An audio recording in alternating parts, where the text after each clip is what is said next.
Hi, I'm Kyle Perkins. I'm here with the Keep It Rolling podcast. I'm here with Joey Deal. Always. And I'm also here with Steve Koscinski. Correct. Awesome. He just accepts his fate. Awesome.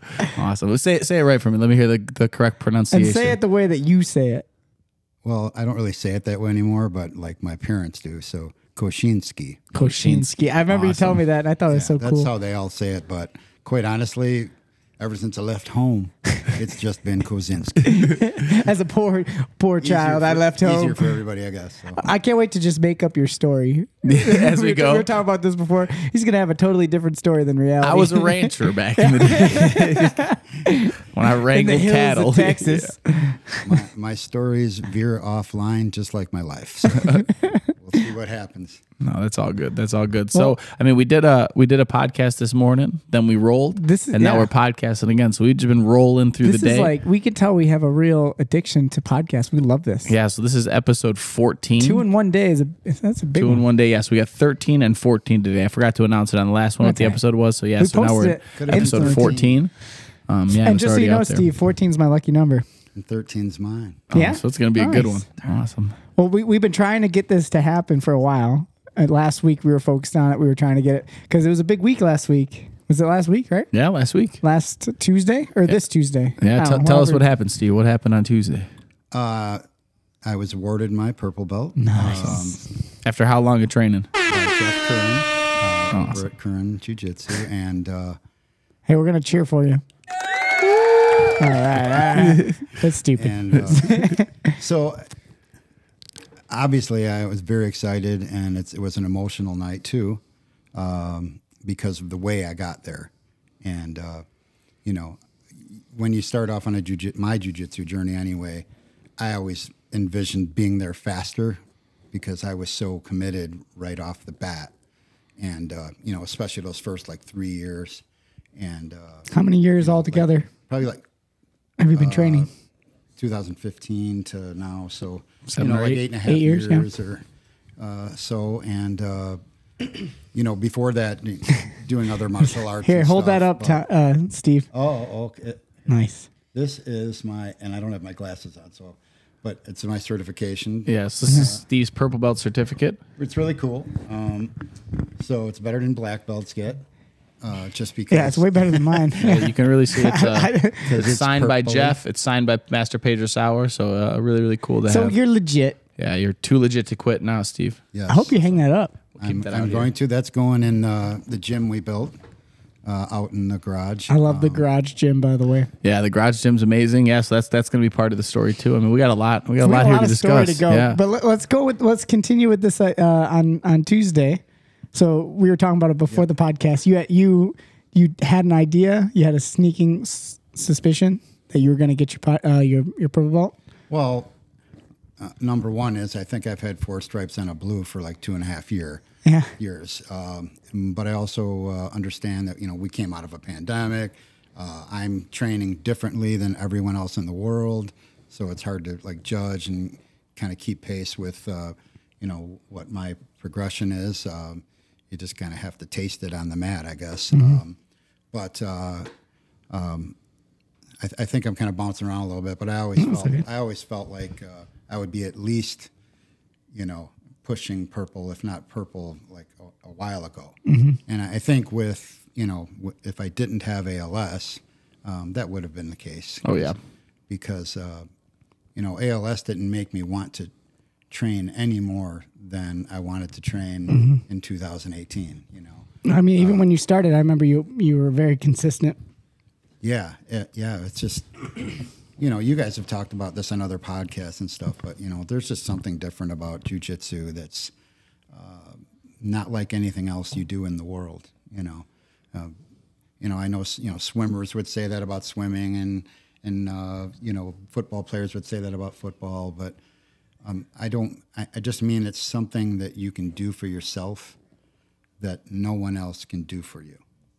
And so I've often thought of that, actually wrote it down.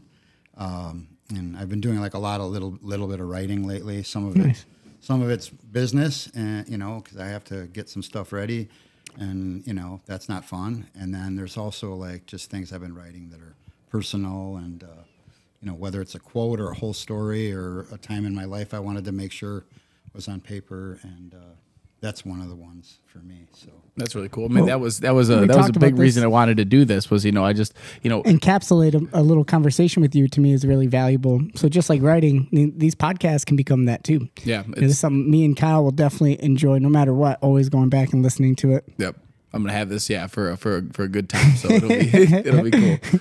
I don't know what to do. First time for Steve on a mic. He's a little nervous, but he'll make it. And Steve, you're at the end of the day, you just got to be happy with your performance. Well, Steve, with your passion, aren't you Mike Honcho though? You are Mike Honcho. He's definitely performed. Not Ricky Bobby. He's Mike Honcho is my Saturday guy, and Ricky Bobby is my Sunday guy. On Sunday he's Ricky Bobby. More of that attitude. But you are Mike Honcho. I am star. Open it up and everything. Would this be your first time on a mic, Steve? Were you ever in a band when you were younger? I'm sure he was. I could see him being in a band. Yeah, yes, were you a lead singer? Very lame living room / garage. What was your band name? I actually can't remember. What? Because we would change Twisted it like Brothers. We would literally change it nightly. Really? It was like stupid shit like, instead of Blackhawks, it wasn't the Nighthawks or something like that, So, Call me Nighthawk. but then there'd always be somebody like, that's gay or whatever, we don't want to. No, bro. Any fight about it? Yeah. Wake up the next day and be like, sorry, bro. Shout out to River of Guilt. Jesse, River of Guilt. The epic band name. Yeah. So what did you play? Just again, whatever was in front of me. But what I found easier, because there was only 4 strings, was a bass guitar. So yeah. It was like, did you sing? Easy to just go ba-boom, ba-boom, ba-boom, ba-boom, a little bit of Pink Floyd or whatever. Were you a singer? Oh, they always made me sing. I feel like you'd be a singer. I'm the only one that could remember any lyrics or anything, Or sometimes I would just take the album and put it on the stand and have the album in front of me back when I could see without glasses. Just, all right, dude, we're doing Ozzy now. We want to do Ozzy. It's all we ever play. Well, going back to jiu-jitsu, and we were saying, you started in 2015.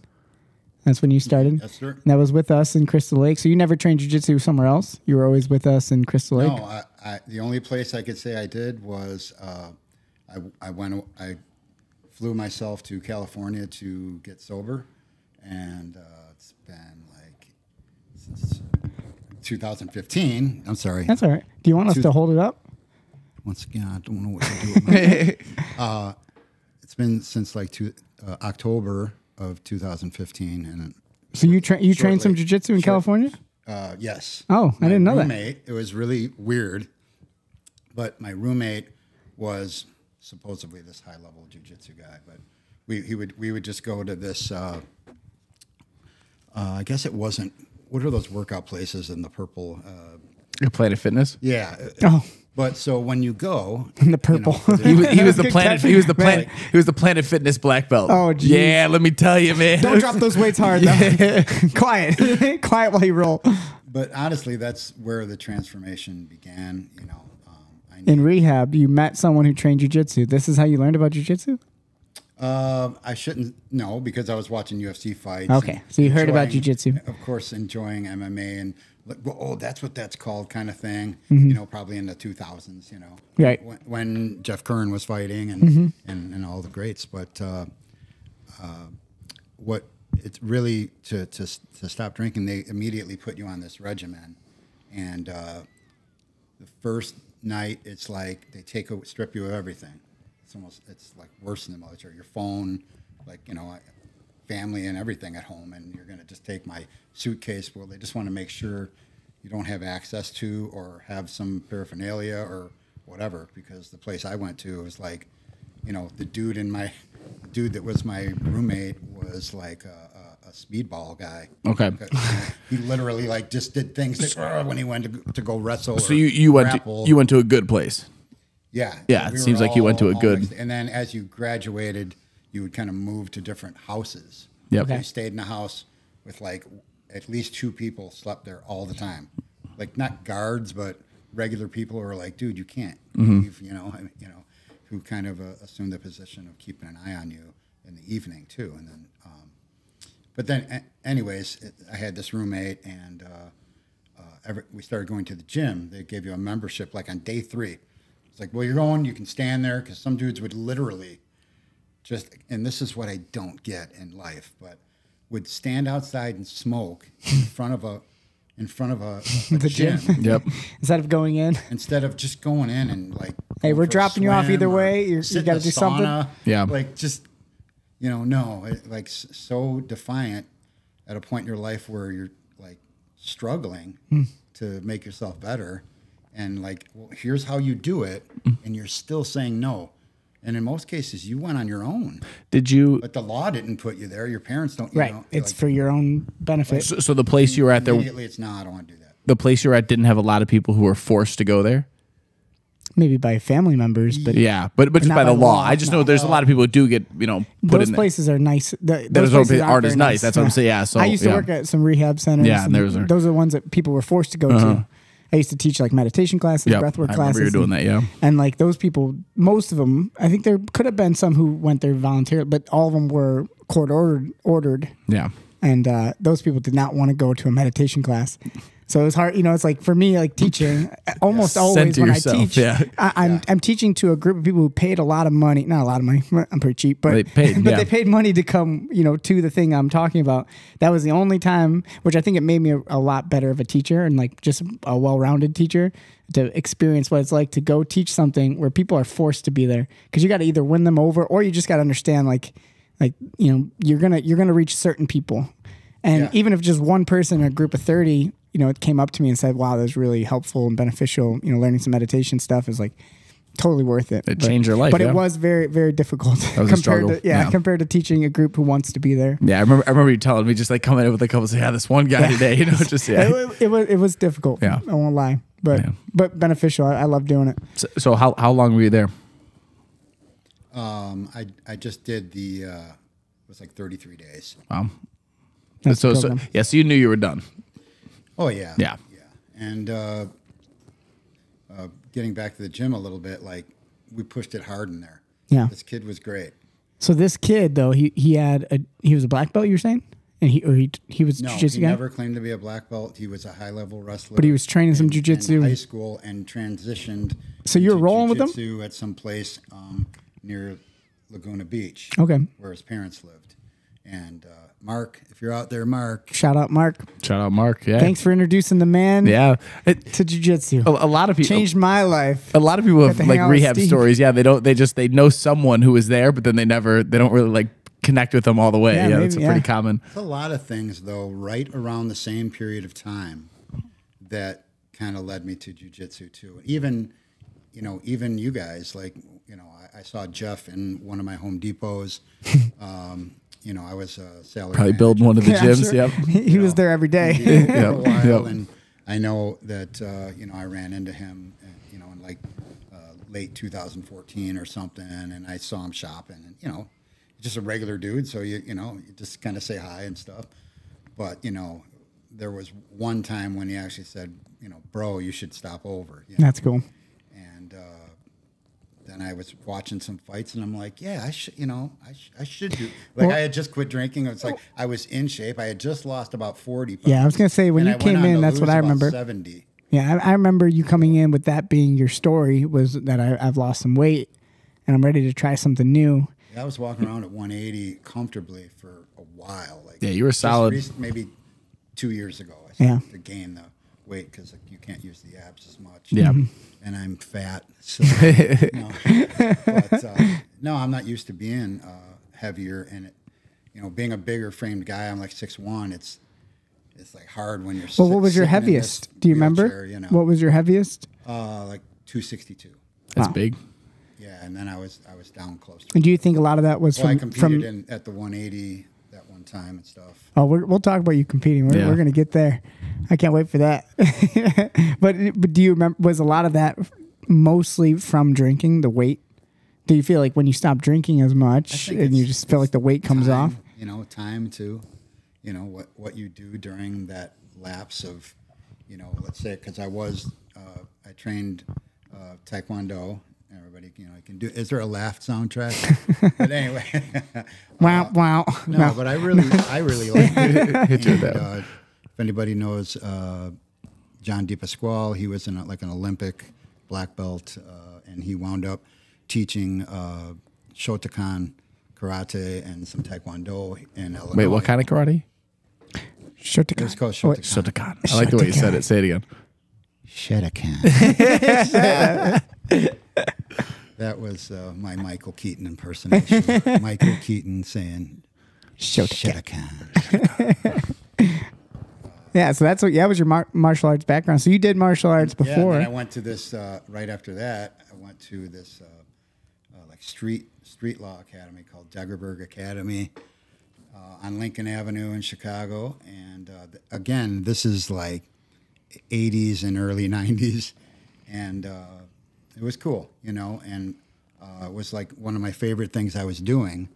And it's funny what you'll leave to start drinking beer or partying or kind of to where you're training, how easy it is to be weak, you know, and go down the wrong paths. And then you wind up, because we really did. Well, we know enough, so now we're in the garage hitting heavy bags and punching each other with gloves and street fighting on purpose, and it was just getting it done. Crazy.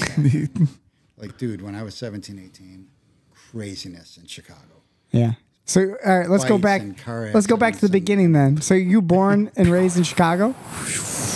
Yeah. Are you rewinding? We're back. Is that We're back in time. Back to a baby Koscinski. We were skating over this pond, and my brother fell into the ice. I, with my help of my friends, went out there with a rope, slid down there. You know what this is? I don't know which movie this is. Yeah. But it was A Wonderful Life. I was left with hearing in only one ear. I get it. It's a classic movie. If there's a druggist around, hide him from me. I almost slapped to the ear. Oh. It's a Wonderful Life. Well, yeah, It's a Wonderful Life. One of the greatest movies of time. And it is holiday season, so we should probably mention our holiday favorites. Happy Thanksgiving to everybody. By the way, yeah, happy Thanksgiving. But it snowed today for the first time, which, you know, it feels like the holiday season right now. It's beginning to look a lot like Christmas. I'm gonna have to get my 4-wheel drive tires. Yeah, do you get some 4-wheel drive on that? Some traction? I literally take this over to Team Curran. Yeah, Steve lives about how it's like a mile. About a mile. So it's a mile from the academy. Steve lives a mile from the academy. He rides his scooter. Would you call it a scooter? It's a power wheelchair. There you go. Power wheelchair. Sounds way better than scooter. Yeah. He rides his power wheelchair all the way to the school and then rides it back. So now that it's getting cold, yeah. I mean, what's the plan? Are we just gonna bundle you up? No, we're looking for like Pace bus service. Or okay, cool. My uncle and I have been he's been looking at vans he wants to tell me about. So, okay. You get by with a little help from your friends. Yeah. A lot of the things have, been. I think Tommy's doing a cameo right now. I don't know if he's doing this on purpose, but he's been he's in the camera. Opening every cabinet, flexing his muscles. Just like, hey, he looks a little ticked off. You guys know the weight room is around here? Yeah. Is that ticked off, Tommy? Are you a little upset, Tommy? Let's go, Chargers. You're just flexing in the back. Yeah. Well, I'm glad that you still have the ability and the plan to still come to the gym. Even if it's just you cruising around on the power scooter. I think in the summer obviously it's much easier, right? But yeah. I remember the first day you realized like, I forgot to bring a jacket and I got to go home. And it's like, that? Yeah, and it's like kind of like it already got cold. And then like, yeah. And then some of the days it would rain and stuff. It would be like, oh man, it kind of, Driven in the rain. Yep. And cold a bunch of times. And hitting him in the face. Halfway there and I'm like, oh, this is fucking so dumb. Yeah, and like how much longer you have to go still. You're like, this is not a short. Yeah. I will tell you, like, again, when people miss, I get like, you had a baby and like things happen. But, if you ever sat with me and you said, I wish I could train more, I'm kind of mad, So, think of me when you say I can't make it, but you really can. So, yeah. And I'd like to see everybody out there, I know there's some folks out there that have even, maybe not trained in a year, and it'd be great to see you again. So do it for yourself, and that's what, makes me the happiest, When I see, Kyle and Joey go to compete and they kick ass, like, I'm on my phone texting them the whole time. Yep. Yeah, you always are. Or they're sending me videos and stuff. And, or, Tommy just competed today.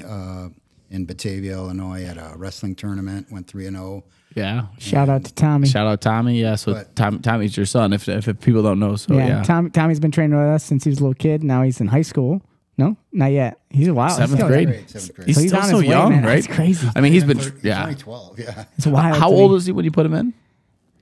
5. So Tommy just said 5. He knows. Yeah. Yeah. So I mean, think about that. 5 years old now, and for him to go now, he's in wrestling. I love it, man. Yep. Really dedicating himself. It's really cool to see. I was just telling Steve, really proud of him. But I would say, but I wanted to say something real quick, please. like, because like I don't feel that anything I did like kept Kyle going in jiu-jitsu or kept Joey going in jiu-jitsu or, kept Tommy or more importantly, kept Jeff to keep his gym open or you to start a new one. I don't feel that at all, but I would like to think that the way I fight and keep going and what you see here makes you want to do better, right? Mm-hmm. Like you won't settle. Everywhere that you're at, every stair you get to, you can go to another one. I try to talk to my children about this as much as I can, that I'm always sending little texts with my own little quotes in it or whatever, or if it's just simply, it's icy out today, but whatever I say, I hope it's going to be, Well, Steve, I'll tell you, like, during COVID, we were teaching in that church and stuff, and that was a very rough time for me. And you were a big person to make it a lot easier for me. I knew like if a lot of people didn't show up all the time there. There wasn't a lot of consistency. It wasn't a very fun time, and I could just rely on you to be there, every day and just and with a good attitude, and make the day enjoyable and fun. It was just made it a lot easier all the time. So yeah, I mean that's it. You are a big part of you're a big part of everything, man. Amounts of inspiration. You've given me that for sure, and I still think about it all the time. We talked about it on a podcast not that long ago. Just that stuff is you will never fully understand the value and like the I mean there's really no way for you to really even know, because even if we said it, you can't be in my mind and understand like the little stuff like that. Really, it affects me. I have to have that motivation. I have to have people say things, and that's what's gonna, because there's always gonna be obstacles, especially like if we're just talking about work, like owning a business, that little stuff like that, man. It motivates me so much to just not settle. Yeah, and I'm proud of like you got all my friends. Putting my family aside, of course, I'm proud of my daughters, my son, my wife. Just for dealing with my shit. But like I hang around people that it's easy to be proud of. Nice. And well, that's why we hang out with you, man. Yeah. I mean, I'm the same way. Honestly, if I didn't feel that way, we wouldn't be sitting here.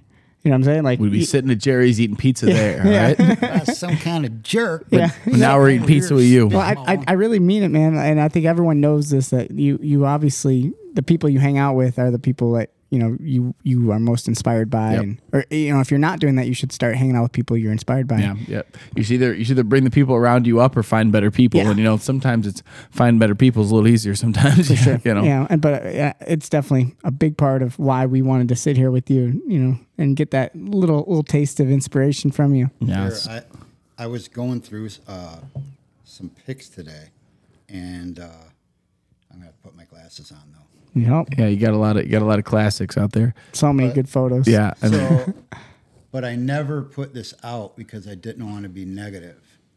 And I wrote this about the grind. And if you've been around jiu-jitsu or wrestling, you've heard the term the grind, or, if you train like I did 2-a-days and 7 days a week and every open mat that was available from Wisconsin to, Florida, my first few years, you kind of like, that's a grind, right? Like Joey and Kyle, they don't stop, Jeff Curran, he doesn't stop. There's always something that he has to do with jiu-jitsu and the training and taking care, of yourself, all you guys. But I've heard a lot of people like mentioning the grind that I don't think are grinding. And there's never a nice way to like tell them how to grind, or right. My back hurts or whatever, and excuses that people make. Yeah. So, but I always want to say it in a way like I would do when I worked at Home Depot, is, we'd have these morning meetings or store meetings. Got to be soft. Right. We'll do it, do it in a respectful way, but yeah, get your point across. But if I was going to explain the grind to people, or at least my grind, this is what I wrote on February, so a year ago, and then where I am now, because I can't do some of this anymore. Okay. But so I thought about my grind today, just to put damn shoes on, to stand long enough at a counter to make a sandwich, to get in and out of a vehicle, some basics that ALS has made a workout. Then I get my ass to the gym. Then I step up my grind. I make myself move. I fight. I resist. I react. I enjoy. I learn. Want to read the rest? Yeah. I got you, buddy. Yeah. That's good. I'm gonna start it from the beginning. Okay. Just give me a sec. Okay. Ready? I wasn't going to be like that. Yeah, No, no that's worry. all good. You might I make like me it. cry a little bit, but I'm gonna read it too. Okay. I thought about my grind today, just to put some damn shoes on, to stand along at the counter enough to make a sandwich, to get to the vehicle, some basic things that ALS has made a workout. Then I get my ass to the gym. Then I step up my grind and make myself move. I fight. I resist. I react. I enjoy. I learn. I grind and I grind and I grind and I grind. And I don't ever want to stop. If you don't hate stopping, I'm sorry. You don't know what the grind is. Don't say you're grinding at your job. That's just your job, grinding you. This is something that creates the you in yourself. Yeah. That's so awesome. it's weird. That's Like great. that was a year ago, and just shit you sit around thinking about, and other things I've written. But Yeah, that's very well. I mean, that's very true. Like you said, think about how different your struggle is today. Like those like you said that it takes things away from you and made it rougher. And then some of those things now are even more rough for you a little bit. And it says something to everyone. Everyone has their grind. Yeah. And it might be something more serious. Something like this. Yeah. But then the people who don't have anything, like, you need to make your grind. Yeah. Like, your life is not that hard. You should find something. You should make it really hard. In the most positive, and I mean that in the nicest way possible. But you should find that struggle. Self-inflicted struggles. Whether it's those all those really motivation. You got those like David Goggins and Cameron Haynes and stuff. They're picking up rocks and running up hills and stuff to find some struggle because they've done so well in life that it could be too easy. Yeah, and I like, for myself, I want to do that for people who can't do it. Yeah. I 100%. Me and Tim thought about that. We and Tim talked about this a bunch during like COVID and stuff. Is like the excuses that people make. Like, our whole goal was just to make sure that we owe it to people who can't train hard. We're going to put the time in and train hard. Yep. It's almost like a disrespectful thing if we aren't doing the work that some other people who want to be here. Yep. And there's plenty of people, and even you, Steve, man, you do that, you live that, 100%. You're still doing it because there's people who can't even do what you're doing. You know what I mean? They're legitimately people who want to do it who can't. Yep. So it's just, we owe it to those people. And I just want to be like an example of something. I'm not trying to say that I'm better than anyone, except Tommy. And I always will be. No way. That kid's the best. But I'm not trying to be like that. You know what I mean? I just want it to be where you're like, fuck, I can do this. Not fucking what a prick. No, you're raising people up, man. Like you're not pushing anyone down. You're raising them up. So that when you're tired, you have something to think about, because tired ain't enough. Mm-hmm. It's just not. It's like, I don't, you got to pay the bills. You got to raise a family. You got to, keep a wife. You got to, tired doesn't matter. Yeah. Mm-hmm.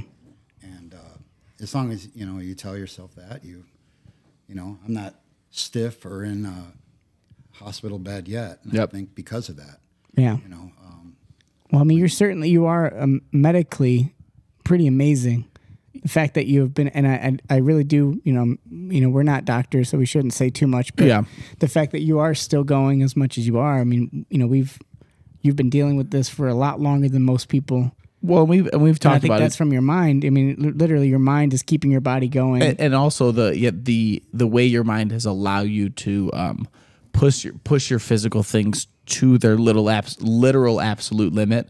Like, I would say there was a good 4 to 6 months where like you couldn't walk, but you were still walking somehow. It was one of the craziest things I've ever seen, and you just, so I think doing that is something that was big. I think a lot of people with ALS, they would hit that certain point where it was like, it would be very understandable for them to not walk anymore. But and just give up on you it. kept yourself go with every single, thing that you had, which was very impressive, Walking all the way across Jeff's mat to the sauna. Like, people don't realize. No, I remember, yep. Like how hard that was. And I don't mean it like, shouldn't have put it so far. No, I mean like it's just that little distance. Yep. To do something like that. I'd like get to the other wall and grab it, and that doesn't seem that long ago, because it's not. Nope. It's like 12 months ago. So things have progressed, obviously. I'm in a wheelchair almost, all the time. But, I was diagnosed in 20 and probably have had the onset. You had it before. 2018. Yeah. Yeah. And just to go to that for a little bit, I remember that moment when you and I were doing a private lesson. You remember we were at the gym that's across the street from where we are now. Yeah. Yeah. And we were doing a private lesson, and you were, you had a knee injury, and you kept thinking that like it was. Yeah, Dougie tackled him. Yeah, no. This was way before then. Okay, it was way before then. We were doing a private lesson, and you had a knee brace on. You kept putting your knee sleeve on. Yeah, that was. And I just remember there were some things, and I was just like, man. And you just like, yeah, my knee. I think it's just my knee. My knee's not doing well. And I just remember thinking like, there's no way there's anything orthopedically wrong. There's no way. There's something neurologically going on. We have to go, figure this out. Yeah, because it's not getting better. It's, like your knee will heal, right? But there's something about it, and that's when. It's like 2018, right? 2019. Yeah, that's when I started. That's when we started researching it, and we didn't know what it was. Doctors and shit. Yeah, So I mean, that's a doctor 2 years before the diagnosis going, could be ALS. And they'd be like, well, what is that? Yeah, exactly. Like, no idea. I don't know what it is. Yeah. Well, which is crazy to think, because like there was that big like ALS thing with the buckets, and which was before your thing, and like that was in the common lexicon, but it showed that like none of us went. No one fully understood it. Yeah. I mean, I didn't fully understand. No. But, it's just amazing to me. Again, the reason why I brought it up is just the fact that, that was 2018, 2019. Before you even got diagnosed, you were mentally training your body for what you're doing now. I mean, and it's just, it's my whole point, too, is like for everyone who's, we're all people. We all have struggles. We have stuff. But you need to start now training your mind for difficult times. Yeah. If you wait till things are difficult, it's too late. It's going to be rough. Way too late. It's going to be real rough. So if you start now. It was harder to start this all at, how old would I have been? 47, 46, 47. Like, it was hard enough. Right. Because you're 46, 47. Yep. But, don't wait. Don't wait. Don't wait to start training your mind. Yeah. And I mean, that's it could be whatever happens to you at your end. Yeah. Everyone's different. Morbid, but, do you have like a sound effect for when I talk about dead people? Yeah, that's a sad one. I like it. It works. No, but and this is just the reality of life. And I've always, myself, like, everyone's different, but I've always had an interesting kind of relationship with like death and like the idea of mortality, and us, just accepting that the reality of it. We're all going to die. And the way that I've always tried to... What? Kyle just realized this. No one informed me of this. Told me this. This sounds like some bad news. But and Mommy said I'd live forever. A lot of the philosophies that I've kind of taken on from my life over the last 10 years or so is just that that's the ultimate practice. Everything is that practice. Is how do you react to death? There's religions for that reason, is how do people deal with that? And I just really believe, the sooner you can start to accept it and start living your life a little bit more with joy and, fulfillment, versus dread. I mean, you've lived an awesome life. We've all, we've lived so much fun, even just us three together. It's good. Pretty amazing when you think about it. Like, I feel just so lucky and blessed to have had the amazing memories that we've had. I'm going to tell you guys something. It's so weird to know exactly how it's going to happen. Mm-hmm. That's like the problem with ALS. Yeah. It's almost exactly how it's going to happen. Yeah, I mean, like two ways. So few people actually know when and how. You don't know if it's going to be getting hit while you're riding a bicycle. Right. You don't know if it's cancer. Yeah. I mean, whatever. Yeah. It just sucks to know. Yeah. And to know for a long time. Right. But at the same side of the flip side of the coin is you have that ability, and I think you're using it in a great way, man. You've done some great things for people, myself and Kyle, but you have a time frame to share what you need to share, what you want to share. You know what I mean? So that, to me, you have to look at the glass half full in that sense. Sure. Yeah, and you legitimately have a mission that you have to do. And so I think that's powerful. Yeah, some people, it's some people don't get the time clock at the end of Wizard of Oz. So some of the characters were just instantly out of existence. There's this great, you might like, because a stand-up comedian. I tell you about Mike Birbiglia. Yeah. I think you don't listen to him too much, right? No, not too much. He's great, but he just did a brand new. If you like stand-up comedy, it's on Netflix. Just came out. It's brand new. Heard of the Mike Birbiglia? Birbiglia? He's okay, awesome. Yeah, I've heard of him. He's just not my brand, 100%. He's just a total like storyteller, but very funny, hilarious. But he just did a new stand-up routine called "The Old Man in the Pool." And the big thing, he's always got like a theme, but the concept is just aging and getting older. And he found out he had like diabetes, and like he's also had cancer in the past, and so it was all about mortality. But he talked about this thing that he would have. When he was reading at night, he would get this app that would turn off his lights. It was called like the Wemo. Wemo could like set the lights to go off. So he'd be reading, and he was talking about this idea, like when you're reading, it's like, you're at this great time, like the most important part of the story, and boom, the lights turn off. It's like, it is practicing dying. It's like practicing, So like he said, they should rebrand it to We No Mo. I just thought it was a great joke. But it's like, yeah, man, you definitely get this opportunity. Hopefully we can think of it as an opportunity. Of course, this is not to make light of anything, but you have this window where you can say, what can I accomplish? What can I do? In this time frame. How many podcasts? How many more podcasts can I do? I think we're probably going to need a volume 2. Yeah, hey, I'm down for so many episodes. I'll do this every weekend. Honestly, and even if we don't record anything, but I said the other week, I was like, we were trying so hard to get Steve to do it. I was like, man, I don't have much time.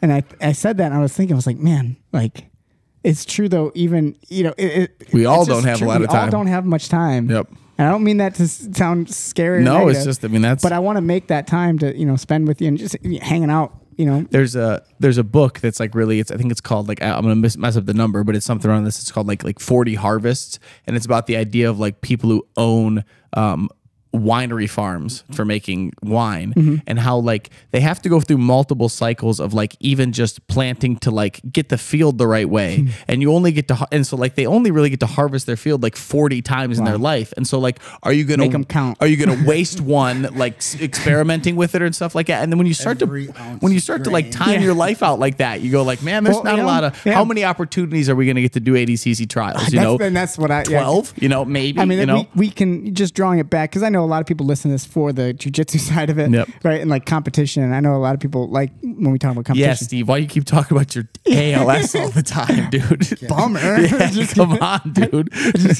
I just don't know what to do. My hands. I wake up, I piss excellence. We'll do some more Ricky Bobby for you. Yeah, we will in a while. Steve is delicious meal brought to you by Domino's.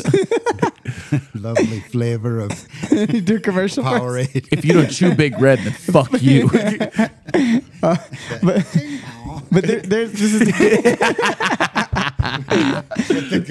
There's a reason why that movie's hilarious though. I will always I'll take the risk. I want to do more tournaments. Yes. And this is something me and you have really adopted lately, more than before. And I did it obviously my whole life when it came to fighting. Yeah. You know, I took chances, you know, and if I could go back in time, maybe I would be smarter and pick and choose, you know. So this is not to be, I'm not saying be reckless because you have a limited amount of time. Be smart because you have a limited amount of time. But don't be afraid to do something, especially when it comes to competing.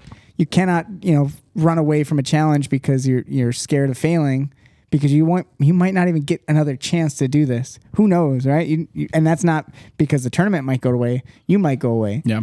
Yeah, so I'm gonna do every me and Kyle next year, 2024. Yeah, we're getting after it. We're getting after it. I mean, like, you think 2023 was good? Just wait. You just think about like all the times that we're getting after it. I feel like you guys have been climbing towards this for a few years. Yeah, yeah, like, towards this amount. Well, and everything's worked out. Of it. Everything worked out really nice. Like, we want to do these ADCC trials, and we did them. And then the next cycle of things, all these opens came out, which were the perfect competing it's thing. Like, and then, it was meant to be. Yeah, when we got in at the right. Yeah, everything's just good. Started though, and man. You're at an age where it's like, you know, again, we're the old men. Look at Russell Wilson of the Denver Broncos. I mean, you can't keep it forever. Yeah. Although I heard he's playing good today. He's playing good today. Yeah. Like, but 4 years ago, the dude was on fire. Yeah. The guy won a Super Bowl. It's your window. You have a window of time. Yeah. You know, and I mean, I started fighting young. I started fighting while I was still in high school. And 18, I had, you know, I was already a professional fighter, which means I had all my amateur fights done by the time I was 19.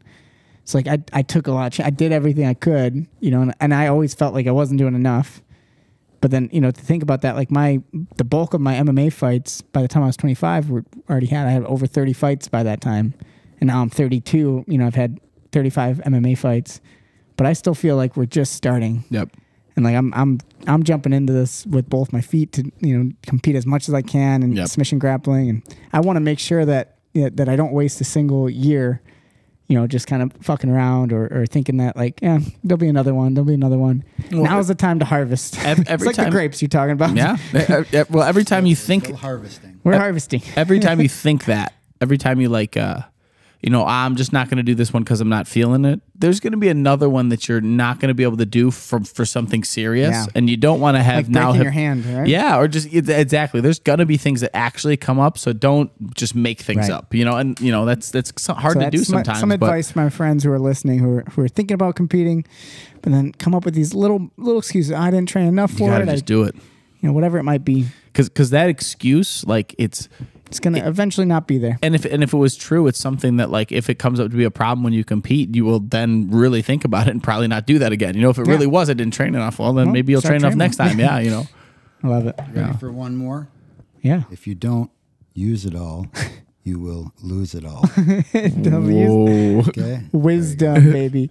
So yeah. So Steve, I mean, if I was honest, there's you know, I don't want to, but there's a podcast I listen to where, you know, a guy does, he just interviews people. He just asks them, you know, about their childhood, and they just kind of run through their whole life, you know, and he'll do multiple episodes of people and just kind of, you know, as long as it takes. I mean, you don't have to go too in depth, but I would just love to know, you want like, us to set that up. I would just saying? Yeah. I mean, I would just this say, could be the intro to it. You could just give us, you know, your maybe your overview or the beginning or something. I would say it like this. First thing I thought was, who the fuck's gonna want to listen to that? Well, like, literally my first thought. I think everybody doesn't know how interesting some other people's lives are. Well, and I know, like, I know you. You know, you're one of my best friends, dude. But like, I would love to know more. I know you, but I just don't know you. You know, so yeah. Well, and this is the cool thing about it when it comes to like a podcast is like the setting is just us hanging out talking. So it's not you're not at a studio where you're, you know, there's lights on you and like there's this pressure to perform. Let me put the lights on. There's no pressure to perform. Tell me about your life. You're not performing for someone. You were just talking, you know. So hopefully that makes you feel like it would just be it's not about other people even. You know, I mean, we put this out there, and hopefully people enjoy listening to stuff and feel inspired. You know, but I don't mind saying I'm selfish. I enjoy doing this for me. It's fun, and for my group of friends and who I care about. You know, so keep that in mind. Don't worry about other people. Fuck them. So, I mean, tell us where were you born, Steve? What was the beginning of your your tale? Actually, that's what we were trying to do, right? Were you born and raised in Chicago? Because you said Chicago. Yep. Okay. Chicago. So where in the city? Yeah, like my parents still own the house that I grew up in. Okay. Do you know the hospital? Oh, the hospital it's torn down, but it was St. Anne's Hospital. So this is just I don't know which one, but me and my brother, we are half siblings. So we have the same dad, but not the same mom, right? And I just went down and had Thanksgiving with them. But me and my brother Josh were actually born in the same hospital room. But with different mothers. What are you talking about right now? Sorry, I was listening. So you and your brother, me and my brother Josh were born in half brother. Yep, we're born in the same hospital rooms. My dad walked in like. So your dad had two women at the same time? No. I'm confused. My dad had 3 kids when he met my mom, right? So my dad. Tell me he had 2 moms. Listen. So my dad has 3 kids. My dad has 3 kids. Then he meets my mom. Okay. Then he has me. And as they're walking into the room to have me, my dad looks around and goes, "This room looks familiar." Okay. And So it's the same room that he had his last kid in. Yeah. It would have been way better if you just stuck with it. Like he had 2 kids come out at the same time, same room. It's like, wait, you're not supposed to see each other. Can you guys keep this curtain up? Yeah. I'm just gonna go to the bathroom. He's holding one hand, he's holding the other hand. You can do it, honey, push. Dude, I was sitting here going, oh man, Cindy's gonna be My dad has a tattoo on his arm that it's a griffin and it says Becky underneath it. The other one says Cindy. And it's not the name of either of his wives that he's had.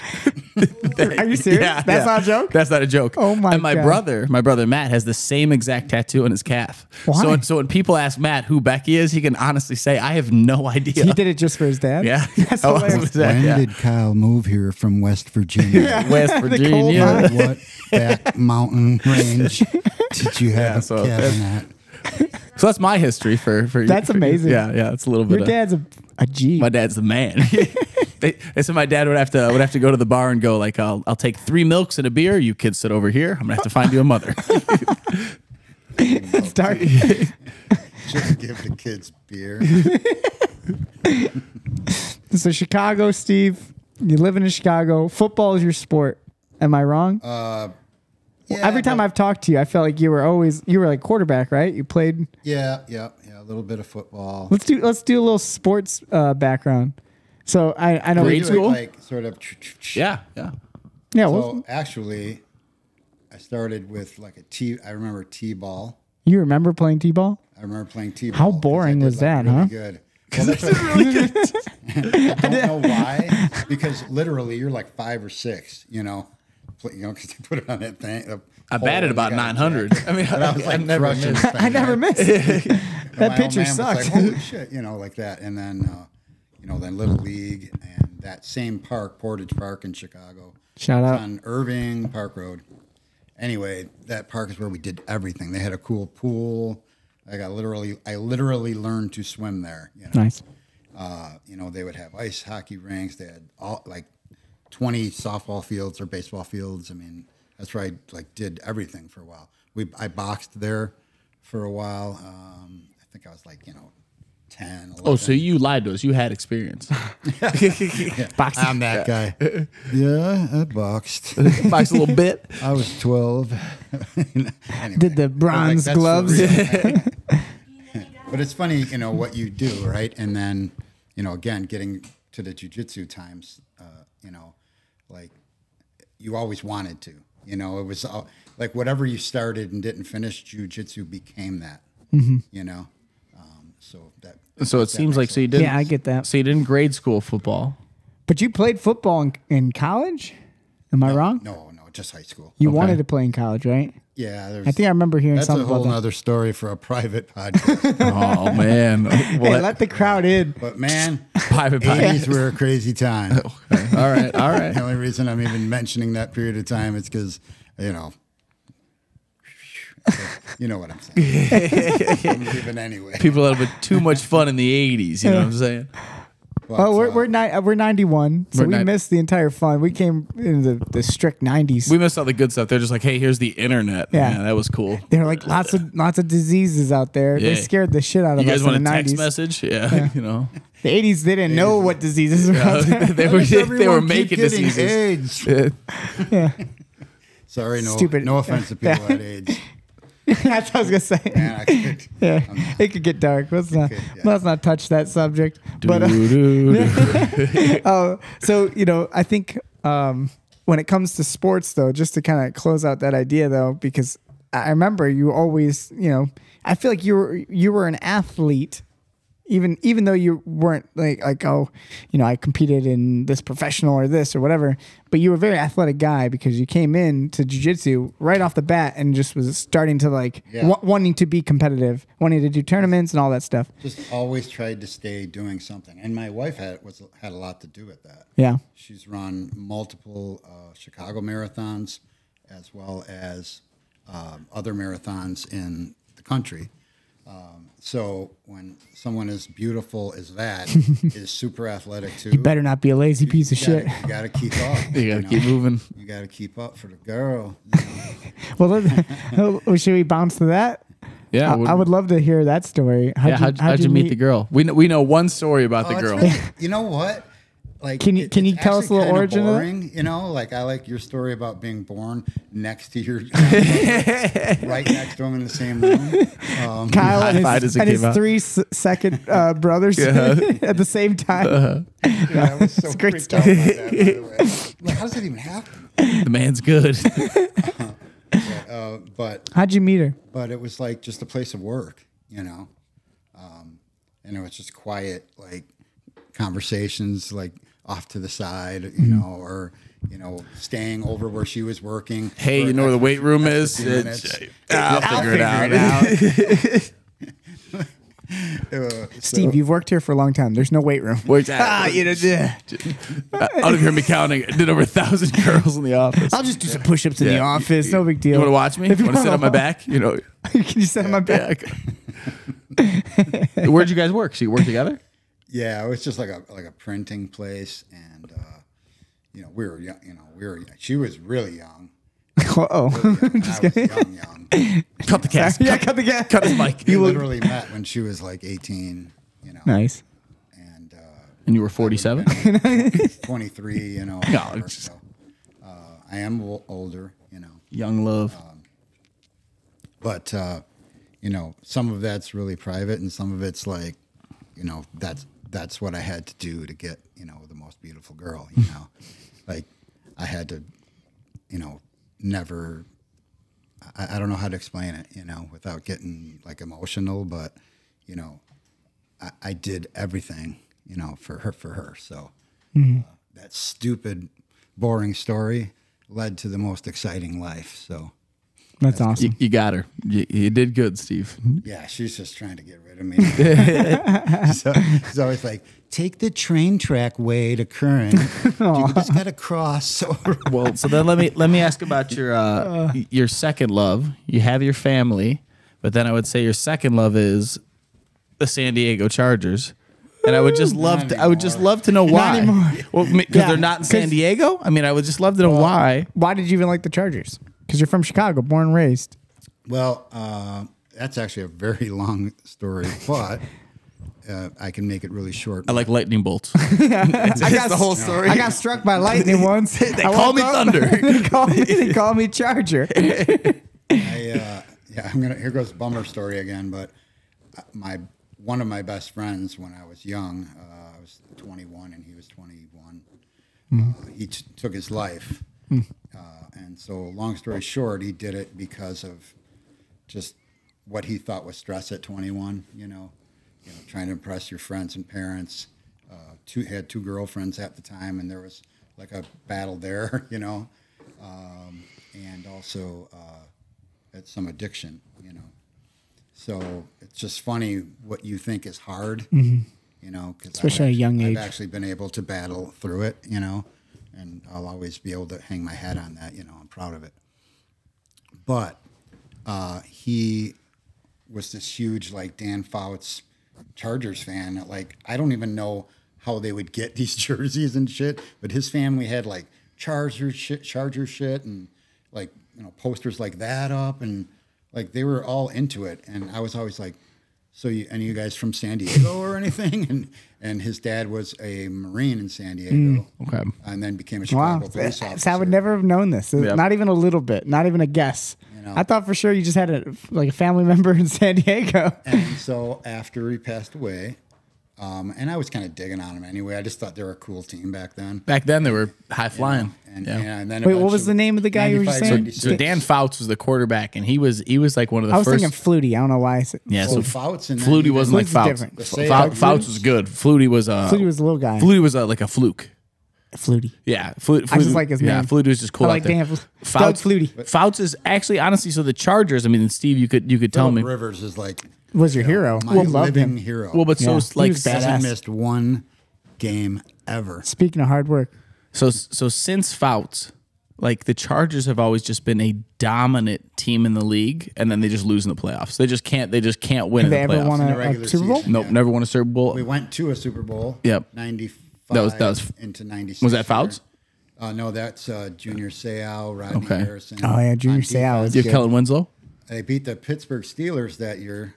You're the Steelers Yeah, fan. I'm a He's a Steelers fan. So to make it to the, but then we had to play like Jerry Rice and Steve Young and the 49ers. Man. And so we lost. bad timing. Yeah, It was Jerry. like 41-28 or something, but like, you know, And when you get that San far, Fran was right? just winning all the time back Just then. killing them. Yeah, They were Super Bowling it up. they couldn't lose. They couldn't lose. So I kept it going.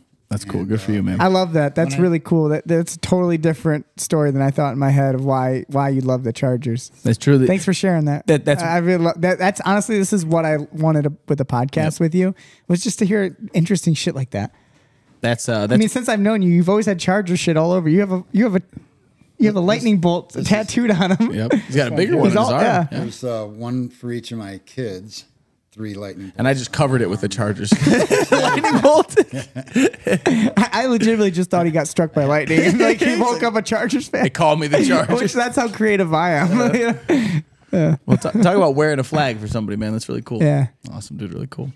Yeah, and Well, Kyle, I Yeah. don't want to say this. Why do I like this? I was gonna say, if you ever do something you shouldn't do, You'll wear Steelers for I'm me? all Steelers right, cool. from now on. Well, I would just like you wearing Steelers stuff, so I'm going to take care of this. I do have your Steelers blanket that I Yeah. use all the time. That's a that good you one, left huh? you left it at the gym. Steve bought that for me, actually. Did he really? Yeah, that's why I have it there. It's my napping He blanket. threw it away, by the way. No, it's my napping blanket at the gym. I use that It's to nap. mine now. probably 1,000 sweaty bodies. It's on pretty gross, but we love it. Like, Shout out yeah, Chargers, don't Tommy care. boy. Do you think it's time? I think it is time. Yeah, so we Tommy's been a little aggravated lately. So we've been talking to him. Tommy's Not only gonna is he tell us aggravated, he's ticked off. he's just ticked off. So It's Tommy's just his gonna tell portion of the us show. what's been ticking us off lately, what's been ticking him off lately, and we're gonna do a new segment. Hopefully, it'll be a regular segment. We're gonna He's call working it on it. Ticked Off Tommy.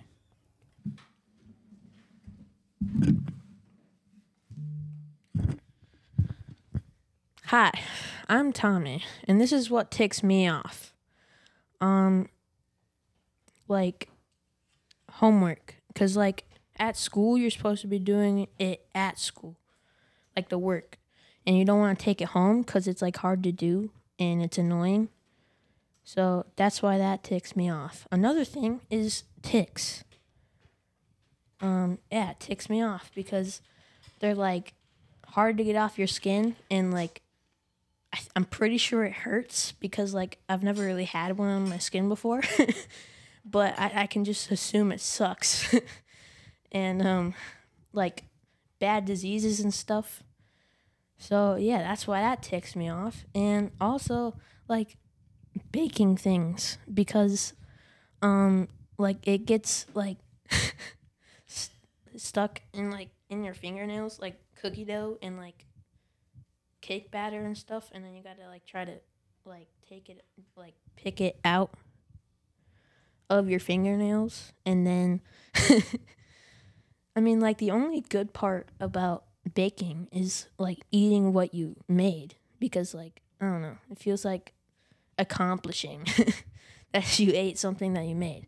But another thing is like people chew really loud and they can only eat like what's in front of them, like they can't stop eating. And it's like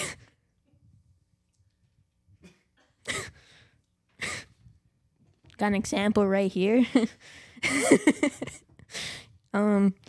He's chewing really loud. So yeah, that's been Tommy, and that's what ticks me off. So, yeah.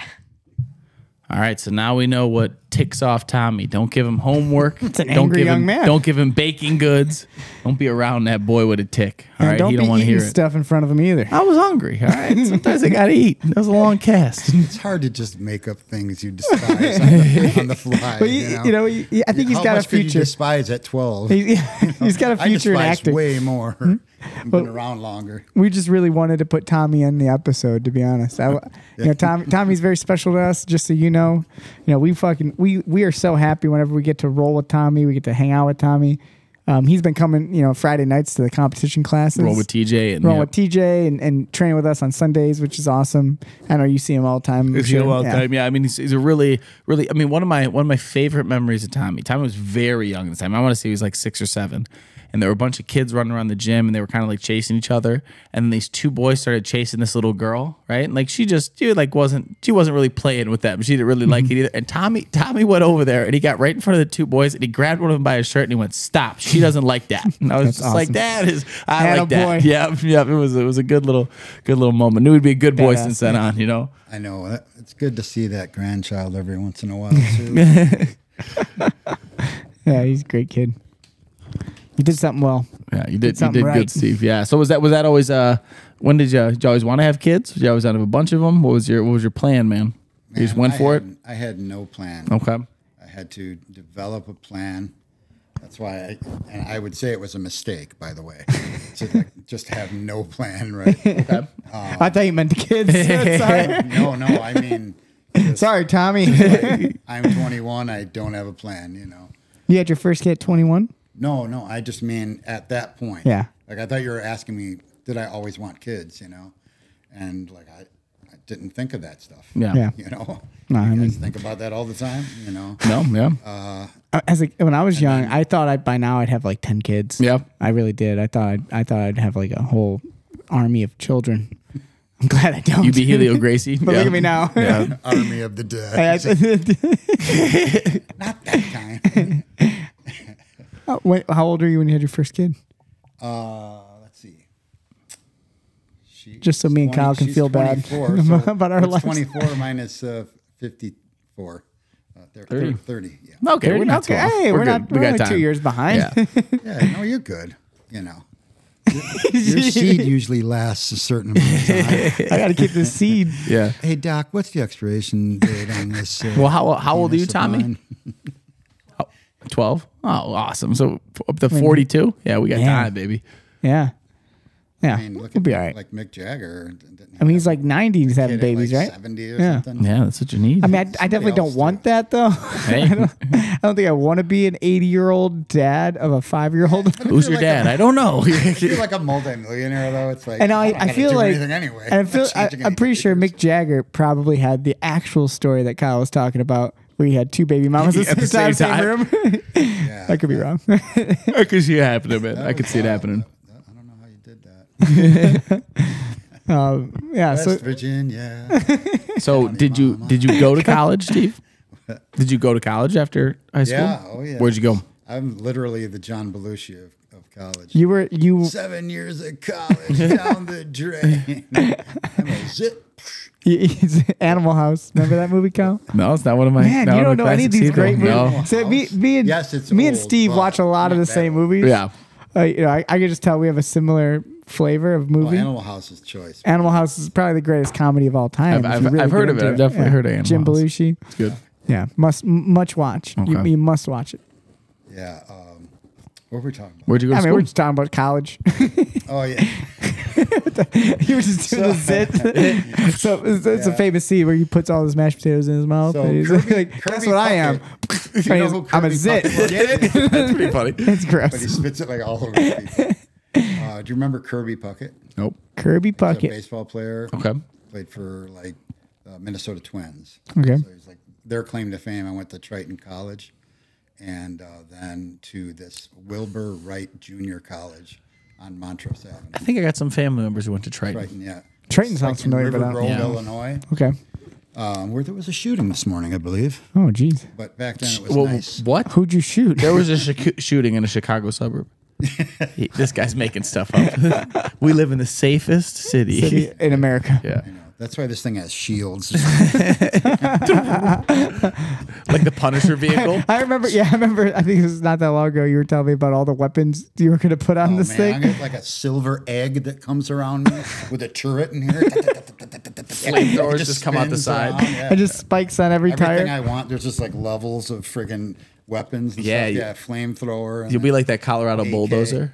What's that? You ever see that? Oh man, it's like, so there's a famous story of this guy But I don't in use it Colorado. if it's I'll necessary. get some of the story wrong, but like they were like redoing the road in front of his business, and they like got pissed off? they kept dragging it on more and more to like the point that his business couldn't go on, and he had this day where he was like they like fought him in court and ended up like taking his business from him and all this stuff. So he took a bulldozer and just put steel plates all over it, like inches thick, and then literally like welded himself in there, and then just drove. You know about this? Yes, and he just drove around the town, and he did like millions of dollars worth of damage because they couldn't get him out. what town He was that? went He to got the mayor. arrested? He went to the mayor's house and drove. No, they had to kill him. So they were like jumping. What? They were jumping on it. They couldn't shoot into it, and he ended up Literally like nicknamed something. Yeah, you could look at the killdozer. Look up the killdozer, and you can see it. Yeah, That's a badass. So Hey, then- wait a second. That's Steve's band's name. Killdozer. So the only reason they Red stopped him. Hawk, Killdozer. Killdozer's awesome. He got like stuck on the foundation of some house, so then it couldn't keep moving, and then he shot himself from inside the thing. Wow. And they almost couldn't even get his body out. Like it took him days to like and get you're his telling me body. they didn't make a movie about that? Yeah, there should be. That's like a fantastic. It was a movie. man. It was a There man was like against the a- government. They don't make There movies was about like that. a- All right. Like a cheap B movie about it. I'm sure because that's a great. That's wild. He did like, and they were thinking we're gonna have to call in like the army to come stop this thing. We don't know Real what tank, to do. Yeah. Wow. It's really good. You should look into a This is killdozer. like Yeah. what we do just sitting on the mats too. That are also part of jujitsu. I think this is a lot of what I do. It's like, What? hey, you Tell know, just these everybody. random. Like, Did you hear about the killdozer? Yeah, you know. just sitting there after class. Why did that get brought up? Because before. Kyle brought it up for Well, no yeah, reason. so I'll say that, that was a big goal for me with the podcast, like, is just to continue. That's what Keep It Rolling meant, came from what you just talked about is we would sit around up the mat and me and Kyle would talk about shit and just in general, every time after a good training session, that's usually when people want to talk. People want to hang out. They don't want to just go home right away. They hang out, talk about stuff. That's what the podcast was designed around, was the idea of like, let's just keep it rolling, keep talking about stuff. Yeah.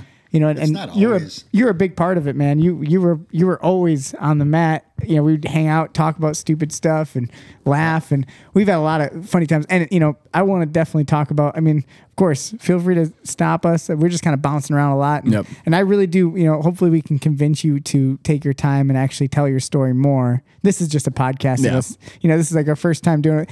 Let's have them do more. Yeah, You I'd love to, You man. can do more of your story, but I would like to bounce to that like. Our Florida trips, me and you had a lot of that's when I really, no offense, I didn't like you that much before. I'm just kidding. But I feel like that's when you and I know. Yeah, you could tell. I'm just trying to annoy you till the day I die.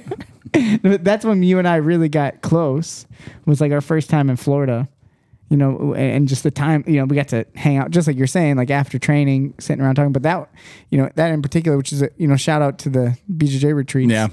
You're on The best, yeah, Jeff, the best. The best. If you didn't sign up, you missed out on this Yeah, one. I think it's done now, but those you're there on vacation and training, so you have even more reason to just hang out and talk. And Yep. but you and I would we'd go to the beach, we go to Rocket Fizz, and we had a lot of really cool me stuff that I'll never forget. How much fun I had hanging out with you. But I still considered all of that part of jujitsu. Oh yeah, So that's like how I came home, and how I come home now, because I have to keep seeing myself and I'm a pain in the ass, but like all that too, the good, the bad, Rocket Fizz, the restaurants, Yep. like going with a group of people, like for me, like starting, like I sat and ate breakfast with Jeff Curran, this UFC fighter. It was so it was like cool. I was like, oh yeah, you're kind of my neighbor. Like you're super cool, Yeah. Yep. And just like getting to know people, like it's all jujitsu. And so if anybody ever says, oh, dude, it's just practice, it's just jujitsu, or, I've heard like a lot of things, and I'm like, but you don't understand what it means to me. right, Yeah. yeah. It's like I get what you're saying now. Yeah, encapsulating that kind of stuff is that I ever wanted to do. I just took too late to kind of get there. Not too late, man. I mean, you know did, what I mean? yeah. I just wish it could have been a part of Right. 20s, Yeah, my I get you. 30s, Yeah. you know. But it brought you to this, you know. And you're a big part of it, man. Like, I mean, the most fun we've had in Florida was like going out to eat with you, and you doing movie quotes. Speaking of movie quotes, We had the whole restaurant in I on mean, it. we legitimately like it was literally doing a just scene from screaming, Training- laughing. Yeah, training day. Yeah. that was one of those days my mean, abs hurt. From yeah. Like laughing, you know? I still like I can't not smile and think about you putting cases on people. I mean, and this was, Cases on all you bitches. Steve, I mean, it got to the point where it was just ridiculous. The amount of times I would make Steve say, I was like, Steve, do it again. Pelican Bay. Like, I was like, Steve, do the line again. And like, everyone's just looking at us like we're crazy. What is wrong with these? Or when this dude split Nolan Oh, open. man. Oh We're yeah, talking that about was that bad. today? Yeah, that was a good one.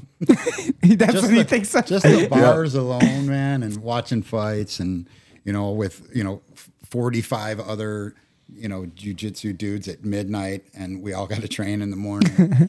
Just, it was like, it literally was like camp, Yeah. like just. But we're an adult instead of, it instead of was middle cool. school. And then the last one I went to, I was able to bring, Bring the boy with. Yeah, that was really Tommy cool. came and Megan. That was, still a lot of fun, man. We had a great time. Yeah, it's just so glad that she, it's a lot of work for my wife to get me somewhere like that. Even then, when I was, Still a little more mobile, canes and stuff like that. Because you went by yourself then, right? The first one with us? All of them. I don't remember. didn't miss one except for the pandemic one. Yeah, I missed that one too. Is that the one I didn't go through either? And then this. You were would by be yourself then, huh? probably Yeah. another- Yep. I wish I could go. It was a good one. That's a good one. I didn't Not mind it. travel worthy right now, so we'll have to see. Jiu-jitsu comes to you, man. Yeah, we're always here. We got you. But yeah, I think it's just, no matter what, it's good to look back and enjoy the memories of things. It's not to make you feel bad, like, oh, I can't do it again. It's not about that because, hopefully you do have the same like special feeling that me and Kyle have when I think about it. I hope you do. I hope you think of it as special because I appreciate those moments so much. Us going, to the beach and 6 a.m. doing, it was just me and you. No one else showed up. I was trying to do, sunrise. Yoga at the sunrise. Yeah, I was doing sunrise meditations and stuff like that. The only one person showed up for. Steve-O. Yeah, Steve was up, woke up early. Me and I him didn't want to went. waste any second Yeah. of that time. I mean, you're truly living what we're talking about when it comes to that. I wanted to remember as much as I could, and I was also glad that I had, quit drinking because of that.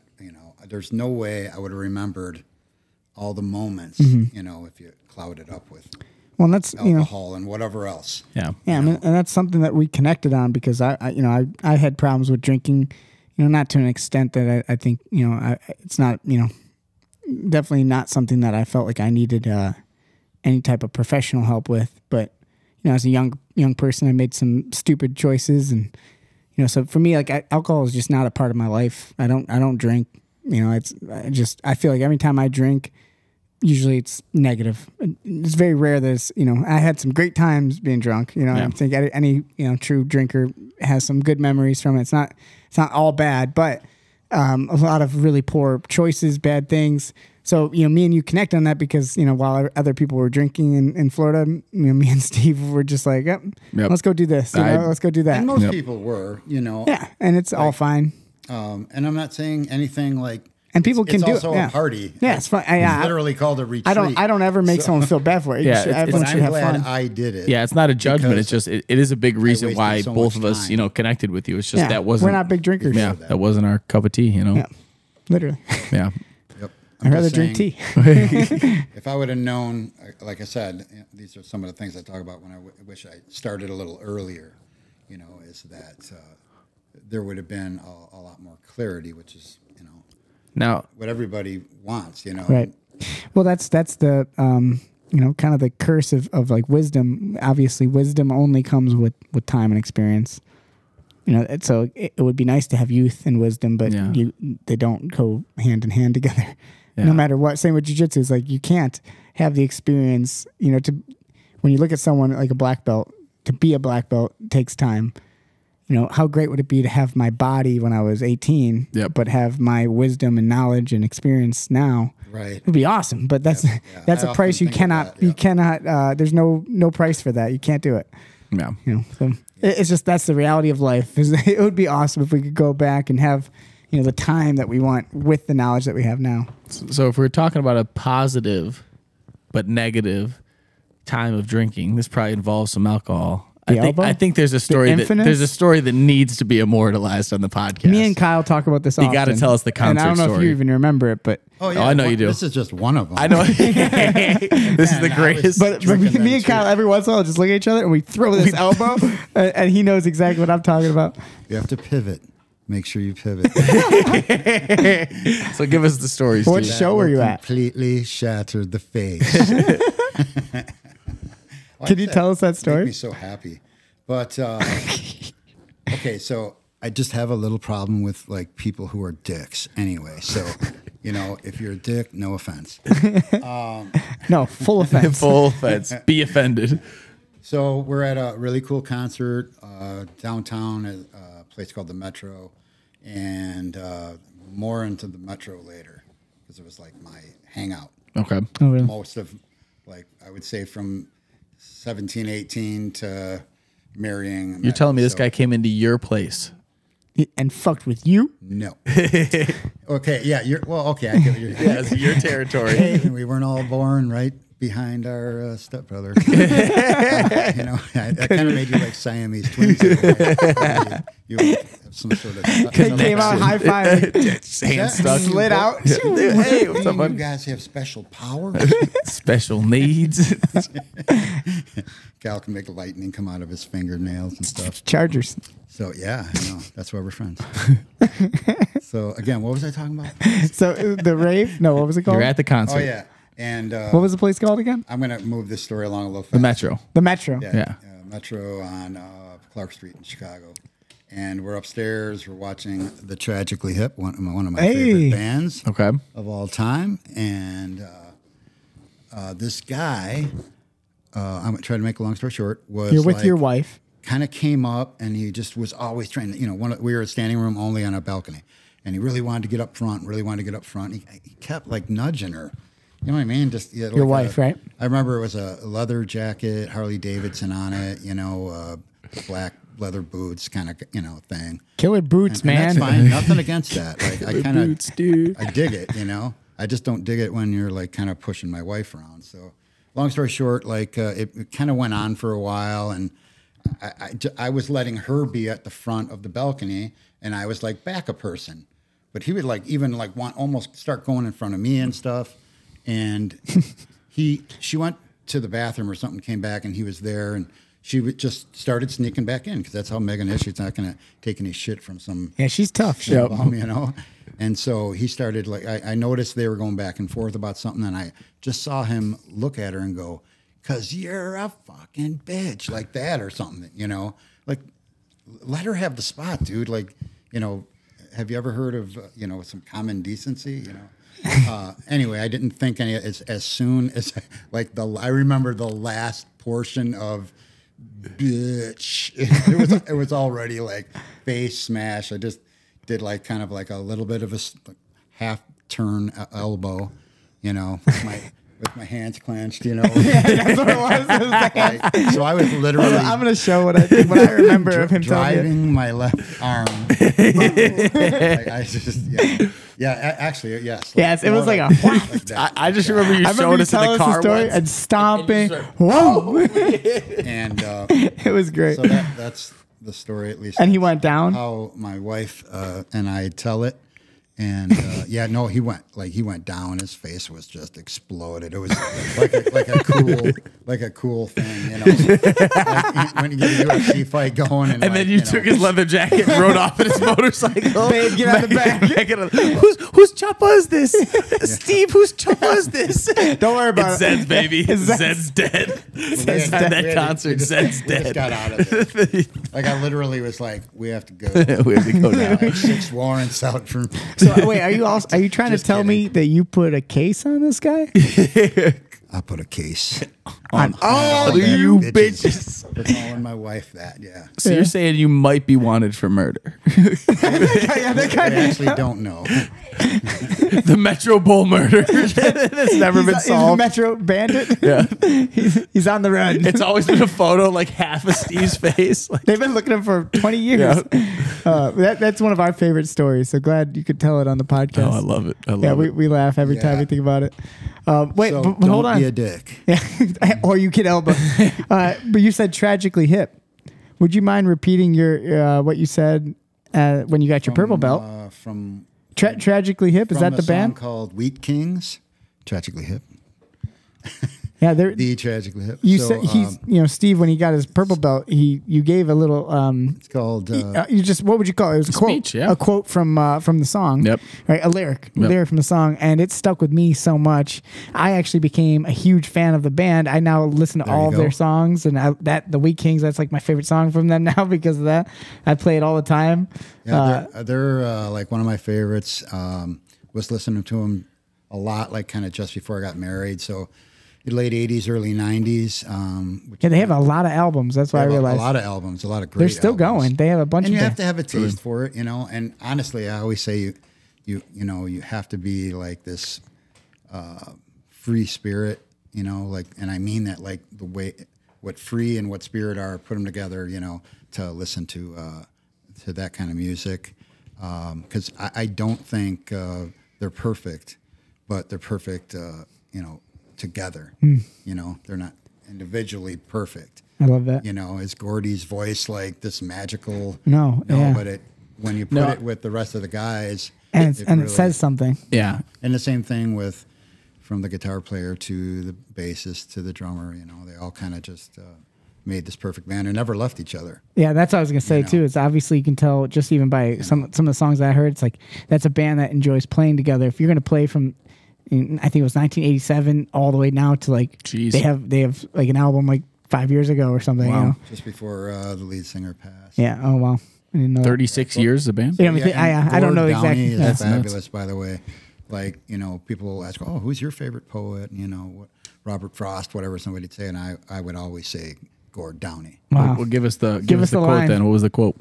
No one's interested in something you didn't do, and like I've stolen that for years. I mean, but I wouldn't steal anything if it wasn't worth something to me. Yeah. Well, I mean, that should really hit a lot of people. I mean, how often is it like, you know, I was gonna win, but Goes back to what we were talking about for with all tournaments. it should just stop right there. You know, no one really cares about my tummy hurt It's a or like, you know, yeah, you know, it's like it's a classic guy sitting on the chair watching the game and be like, "Yeah, I could have been that." throw a football over the mountains. Coach would put me in fourth quarter. No I would have won one state, no doubt, cares. no doubt in my mind. Not a doubt in my mind. There's so much more on those albums too. You know. Yeah. You know, nothing against like, you know, some bands, you know, or I call them just noise repeaters. You know, it's just the same lyric over and over and over, or some sort of thumping sound. it's the popular get you music, going. right? Yeah. Well, but it was something I was thinking But about. they're never deep. Well, you know? so something I was thinking about recently. Do you know how Green Eggs and Ham got written? You like this? Okay. This is what I have to deal with. Yeah. We're talking. Okay, here we go. So Green Eggs and Ham. Poetry in its Someone own right. someone bet Dr. Seuss that he couldn't write a book with only a limited number of words in the book. So that's Okay. why it repeats itself over and over and over again. That's what all music. Everyone is Green Eggs and Ham rap. It's like 5 words just repeated over and over and over and over again. Or country songs. It's Taylor you can Swift speed it rhyming up, bar you can with slow it car down. in every single song over and over Well, again. you know, and I do think there's like the popular music has like Green Eggs and Ham is a great book. I'd read it every day. like pop music has a formula Yep. that they work with because they know it's what's gonna play on the radio, what's gonna work. Yep. You know, and there is like a cadence to it, and and sometimes a song like a band like that, they're not going to become famous. They're going to Because you become. gotta listen. You gotta 'cause actually listen. Yeah, it's just different. You know, It's not time to vibe out. fucking Just Green Eggs bob and your Ham, head. the greatest song. Yeah. I remember. Shout out Dr. Seuss. Yeah, I remember. I was listening to some. I was listening to Sponsored some by sort Dr. of Seuss. some rapper the other day, and I was just like, he's like literally just said the same thing this entire song, and I was like, I mean, it's not bad, but What's like, the worst one is just mumbles. I don't know what they're saying. Yeah, the mumbles I'm are a big not- fan. yeah, yeah. I'm not a big fan. But you're the best, Steve. Tommy boy. So yeah, I really enjoyed that speech when you said that. That stuck with me. Yeah, that was a really good speech sure by you, of all man. the things that I said.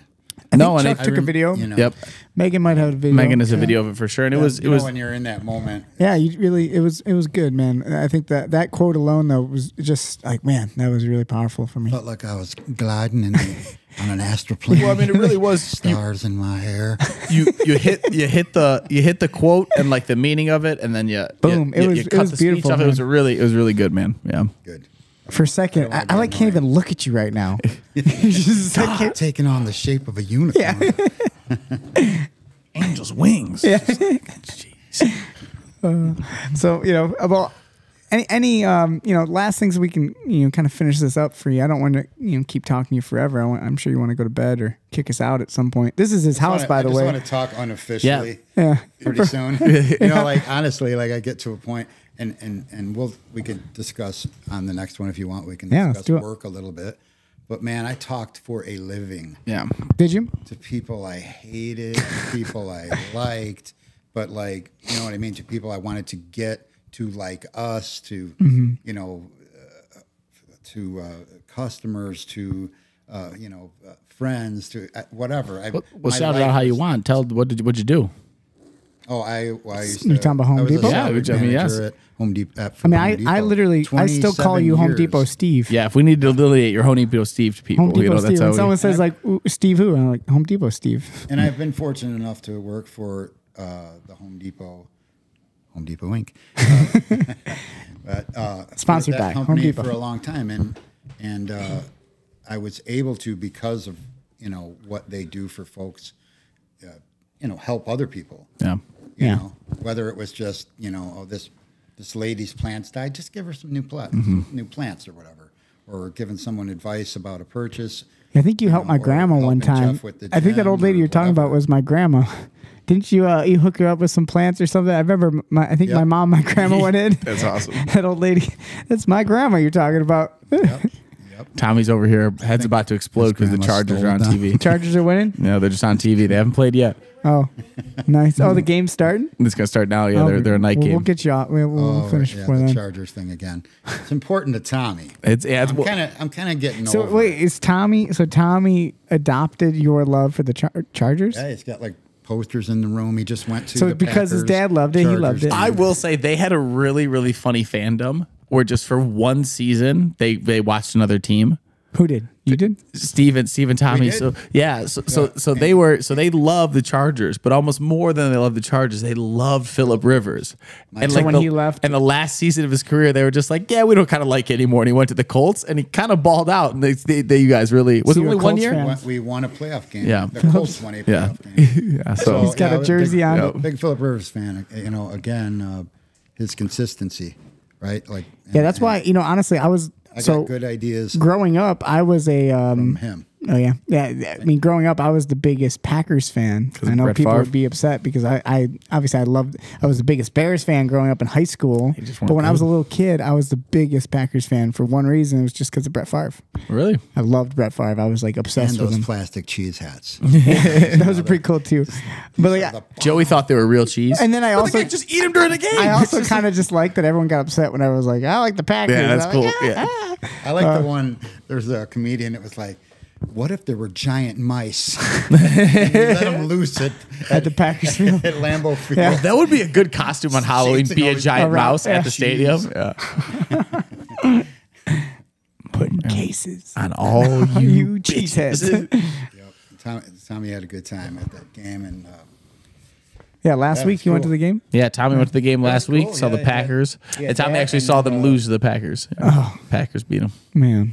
Poor Tommy. Yeah. Wait, speaking of losing, when's the last time you guys played Madden? The last time Tommy lost in Madden. Yeah.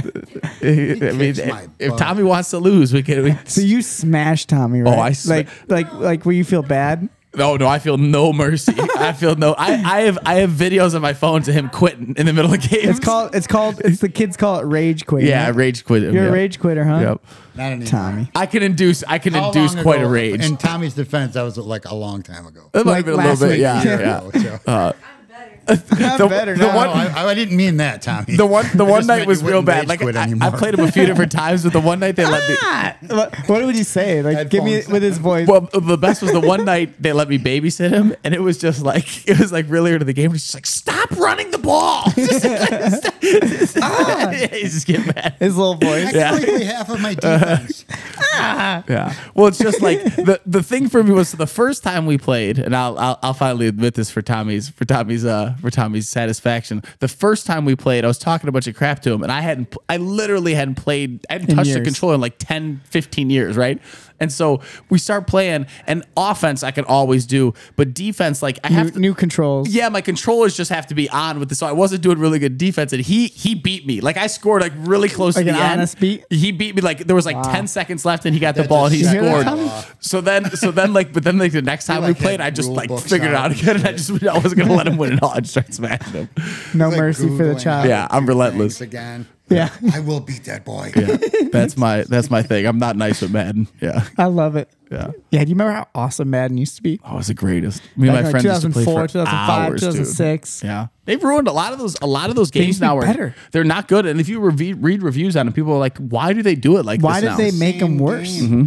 2020 'Cause they wanna make Madden, money and people will pay. 22, You know? the same game. Like they mastered it in They 2005. left this little assistant coach that's always in there. You ever see the No, little, I haven't played there's it an since assistant coach that's on everybody's team, right? I think since 2008, 2009. That's when you stopped there. I mean, honestly, yeah, I don't think I played a single one in the double digits. Yeah, Madden.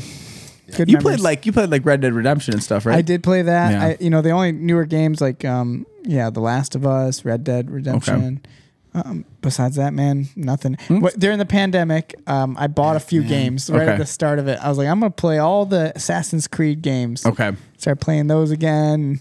And then I just like, man, this is eating up so much of my time, and we have limited time. We just talked about this, and I'm not going to spend it pretending to be another person. Get off the video game.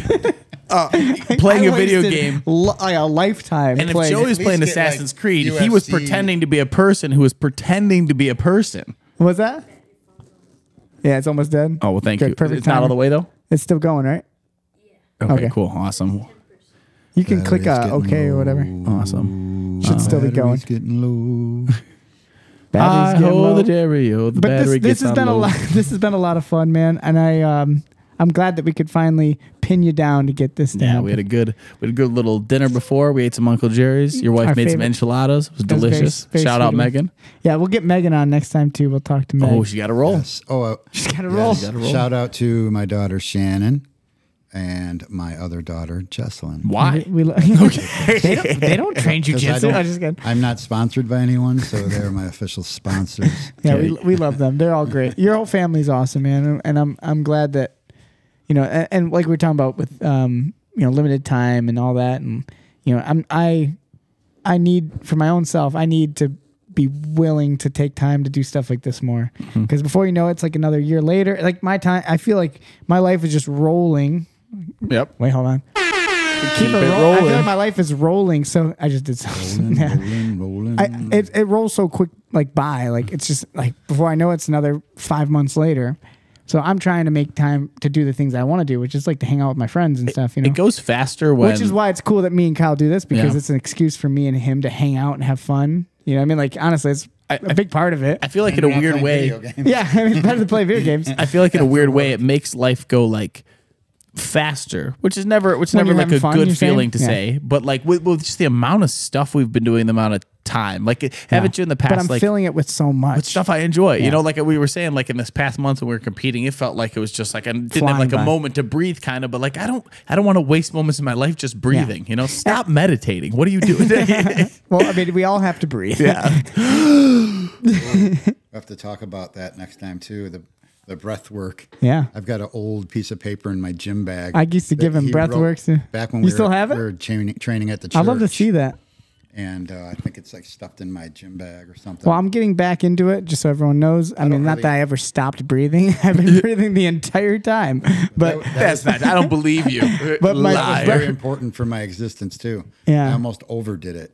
yeah, It's like my lungs are gonna outlast my body. Yeah. Well, no, I mean, it was something I was so concerned with. I was like, I wanted Steve to do all this breath work practice. Yeah, have those strong lungs. Yeah. I mean, it was a big part of my life in 2018, 19, 20. I was teaching breath work. I mean, that's what I did. And so a big part of my practice, and I had a huge effect, you know, for myself in every way.